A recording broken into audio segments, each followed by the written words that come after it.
সালমান শাহের মৃত্যুর রহস্য। নতুন করে তদন্ত নেমেছে পুলিশ। উঠে আসছে পুরনো অনেক ঘটনা ও ব্যক্তির নাম, যার মধ্যে সবচেয়ে বেশি আলোচনায় চিত্রনায়িকা শাবনূর। মামলার রাজসাক্ষী রিজভী আহমেদ সালমান শাহর মৃত্যুর ঘটনায় চিত্রনায়িকা শাবনূরকে জড়িয়ে দিয়েছেন নতুন তথ্য, আর এ নিয়েই ক্ষোভ প্রকাশ করে দীর্ঘ বিবৃতি দিয়েছেন শাবনূর। শাবনূর যদি সত্যি ভাই মনে করতো আর কমার্শিয়াল শাবনূর না হতো, কমার্শিয়ালি শাবনূর ইমনকে ইউজ না করতো, তাহলে তার এরকম থাকতে পারতো না। সালমান শাহ হত্যাকাণ্ডে এবার একের পর এক চাঞ্চল্যকর তথ্য বেরিয়ে আসছে। দীর্ঘ ৩০ বছর পর সালমান শাহ হত্যাকাণ্ডের চতুর্থ আসামি ডনকে গ্রেফতার করার পর আরও কিছু নতুন ব্যক্তির নাম উঠে এসেছে। সালমান শাহ হত্যাকাণ্ডের রাজসাক্ষী রিজভী আহমেদ এক বিবৃতিতে জানিয়েছেন, সালমান শাহ হত্যাকাণ্ডের সাথে জড়িত চিত্রনায়িকা শাবনূর। এমন তথ্য প্রকাশের পর বিনোদন পাড়ায় আবারও নতুন করে আলোচনার সৃষ্টি হয়েছে। চলচ্চিত্রে সালমান শাহ শাবনূর জুটি দর্শক মহলে ব্যাপক জনপ্রিয়তা পেয়েছিল, আর সেই শাবনূরের কারণেই সালমান শাহের স্ত্রী ডন সহ আরও অনেকে মিলে পরিকল্পনা করে সালমান শাহকে হত্যা করা হয়েছে এমন গুঞ্জন উঠেছে সামাজিক যোগাযোগ মাধ্যমে। তবে এবার এমন কিছু তথ্য প্রকাশ করেছেন সালমান শাহের মা, যার মাধ্যমে তিনি জানিয়েছেন হত্যাকাণ্ডের সাথে শাবনূর জড়িত কিনা। কমার্শিয়ালি শাবনূর ইমনকে ইউজ না করতো, তাহলে তার এরকম থাকতে পারতো না। বরং এখন খালি বলে তোমার নায়ককে ১ নম্বর সালমান, ২ নম্বর সালমান, ৩ নম্বর নাটক নাকি এগুলি।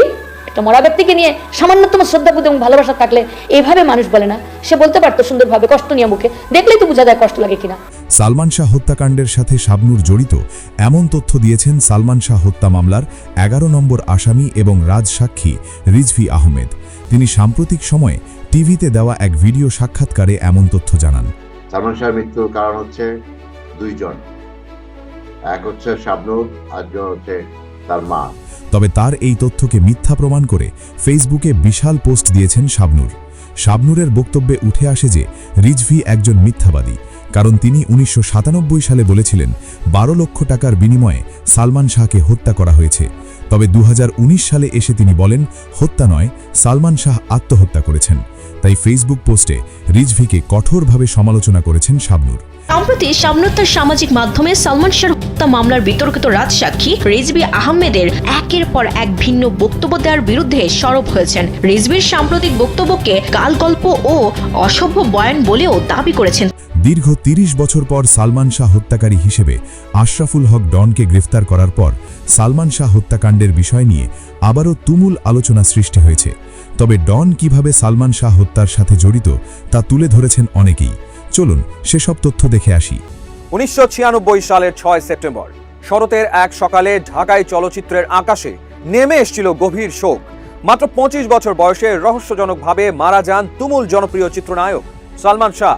বলা হতো তিনি আত্মহত্যা করেছেন, কিন্তু তার পরিবার শুরু থেকেই বলে আসছে এটি আত্মহত্যা নয়, পরিকল্পিত খুন। দীর্ঘ প্রায় ৩ দশক ধরে চলা এই আইনি লড়াইয়ে এবার এলো এক বিরাট নাটকীয় মোড়। সৌদি আরব যাওয়ার সময় হযরত শাহজালাল আন্তর্জাতিক বিমানবন্দর থেকে গ্রেফতার হলেন এই মামলার ৪ নম্বর আসামি, জনপ্রিয় খল অভিনেতা আশরাফুল হক ডন। তাহলে কি ২৯ বছর পর অবশেষে উন্মোচিত হতে যাচ্ছে বাংলা চলচ্চিত্রের সবচেয়ে বড় রহস্যের জট? কি দাবি করছে পাবলিক প্রসিকিউটর ওমর ফারুক ফারুকি? আদালতে তুলে ধরেন চাঞ্চল্যকর সব তথ্য। আদালতের রাষ্ট্রপক্ষ দাবি করে ১৯৯৭ সালের একটি অপহরণ চেষ্টার মামলায় অভিযুক্ত রিজভী আহমেদ নামের এক আসামি আদালতে স্বীকারোক্তিমূলক জবানবন্দি দিয়েছিলেন। সেখানে বলা হয় সালমান শাহর স্ত্রী সামিরার সঙ্গে অবৈধ সম্পর্ক ছিল ডনের। এছাড়া সামিরার সঙ্গে তৎকালীন প্রভাবশালী ব্যবসায়ী ও প্রযোজক আজিজ মোহাম্মদ ভাইয়েরও গোপন সম্পর্ক ছিল। এই সম্পর্কের জেরে সালমান শাহকে পৃথিবী থেকে সরিয়ে দিতে ১২ লাখ টাকার চুক্তি হয়েছিল ডন, ফারুক এবং রিজভীর সঙ্গে। প্রথমে সালমান শাহকে অচেতন করা হয় এবং পরে আত্মহত্যা বলে চালিয়ে দেওয়ার জন্য তাকে ঝুলিয়ে রাখা হয়। আদালত ডনের জামিন নামঞ্জুর করে তাকে কারাগারে পাঠানোর নির্দেশ দেন। এর প্রতি সন্তোষ প্রকাশ করে বলেন ডন এই হত্যাকাণ্ডের সঙ্গে ওতপ্রোতভাবে জড়িত। তার বিশ্বাস ডনকে রিমান্ডে নিয়ে জিজ্ঞাসাবাদ করলেই বেরিয়ে আসবে থলের বেড়াল। কার কার হাত রয়েছে এই হত্যাকাণ্ডে, সব মুখ খুলবে এবার। আপনারা হয়তো জানেন সালমান শাহর মৃত্যুর পর পুলিশ প্রথমে অপমৃত্যুর মামলা নিয়েছিল। সিআইডি এবং পিবিআই এর একাধিক তদন্তে বারবার একে আত্মহত্যা বলা হলেও নাছোড়বান্দা ছিলেন তার মা নীলা চৌধুরী। তিনি এবং তার পরিবার এই রিপোর্টের বিরুদ্ধে বারবার নারাজি দিয়েছেন। অবশেষে গত বছরের অক্টোবর মাসে আদালতের নির্দেশে রমনা থানায় একটি আনুষ্ঠানিক হত্যা মামলা দায়ের করা হয়। এই মামলায় সালমান শাহর সাবেক স্ত্রী সামিরা হক, অভিনেতা ডন, সামিরার মা লতিফা হক লুসি এবার রিজভীকে ডিটারজেন্ট সাবান ছাড়া ধুয়ে দিল চিত্রনায়িকা জনপ্রিয় চিত্রনায়িকা, বাংলাদেশের স্বপ্নের নায়িকা ছিল এক সময়কার শাবনূর। একেবারে ডিটারজেন্ট সাবান ছাড়া রিজভিকে ধুয়ে দিলেন। রিজভি দাবি করেছিল শাবনূরের সঙ্গে তার প্রেম ছিল। শাবনূরকে তিনি বিয়ে করেছিলেন 2018 সালে। রিজভি সঙ্গে শাবনূরের ছাড়াছাড়ি হয়ে যায়। সালমান শাহ হত্যাকাণ্ডের সঙ্গে শাবনূর সরাসরি জড়িত এবং নানা রকমের তথ্য উপতথ্য দিয়ে একেবারে দুটি একটি দেশের নামকরা চ্যানেল উন্নতি আর যে নীরবের সঙ্গে সাক্ষাৎকার দিয়েছিলেন।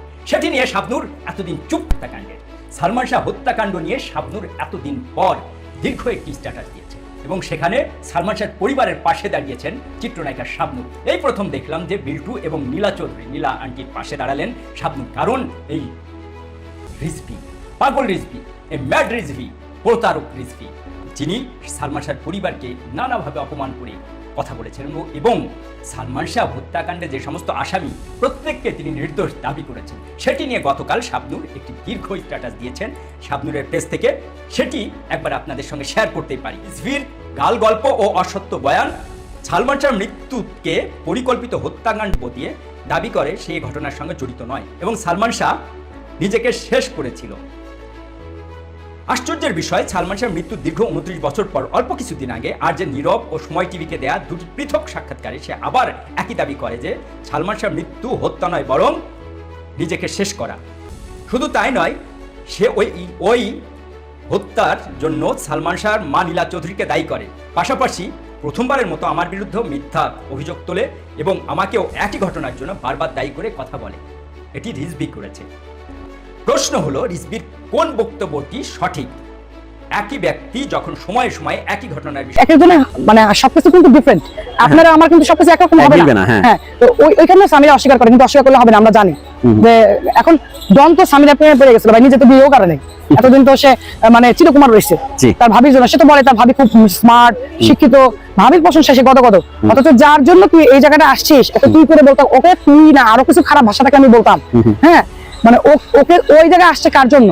সালমান শাহর জন্য। সেই সালমান শাহকে সে নিজে স্বামীর সাথে সে হত্যা করছে। এখন তার কিছু পয়েন্ট যদি বলেন, আমি তার পয়েন্ট গুলো ধরাই দিতে পারি। যে দেখেন, ওর কথাতেই ও ধরা খাইতেছে। ও 1 তারিখে বগুড়া গেছে না? জি। শুক্রবার দিন সালমান শাহ মারা গেছে। শুক্রবার দিন সে হোটেলের জন্য, শুক্রবার দিন হোটেলের জন্য সালমান ভাইকে দেখতে আসতে পারেনি। এখানে স্বামীর বক্তব্য 4 তারিখে সালমান ভাই মানে ইমন ভাইয়া কথা বলছে যে ইমন, আমি আর ডন একসাথে চট্টগ্রাম থেকে আসছে। কথা কয় রকম হইলো আমাকে বল। দুরকম হয়ে গেল না? একটা মানুষ আত্মহত্যা করছে, তাকে বুঝাই দিল, সবাইকে বুঝাইলো। তো তোমাদের কথা দুই রকম হয় কেন? সেটাই, অন্যটা তো চলেই গেছে ভাই, আর ও শেষ করে দিচ্ছে, দুনিয়া থেকে পাঠাই দিচ্ছে। আচ্ছা, সামিরা মাঝে মাঝে ইন্টারভিউতে শাবনূরকে দোষারোপ করতেছে, এটা কি বলবেন? শুনেন, এখন একটা মানুষ, আমি যখন একটা মানুষের সাথে অভিনয় করবো, অনেকদিন অভিনয় করলে আমার একটা কোয়ার্টিস্ট, তার সাথে আমার ভালো সম্পর্ক হতে পারে। আর রোমান্টিক সিনগুলো দেখলে তখন হয়তো মনে হয় কি এদের সাথে বুঝে সম্পর্ক। এটা কিন্তু শুধু সালমান শাহ, শাবনূর না, আবির রাজ্জাক কবরী বলেন, তারপরে ফারুক সাথে যে ববিতার, এর আগে আমরা অনেক কিছু